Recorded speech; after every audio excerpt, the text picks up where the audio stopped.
In today's video tutorial, I'm gonna walk you through how to fix verification required on Discord. So first and foremost, we must look for receive smsfree.cc and just click this number and it will automatically copy the number. Go ahead and click it and then go back to Discord and just paste it there. But first we must select the country of the number, let's say Sweden, and paste it right here. And we must remove the country code and click the send button.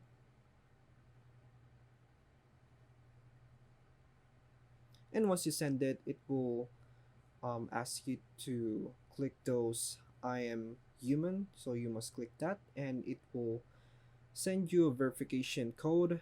So we must go back there into the site and just refresh it again, and there you have the code. So you must memorize that code. There you go.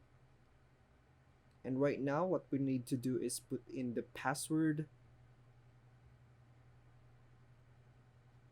Make sure you memorize your password.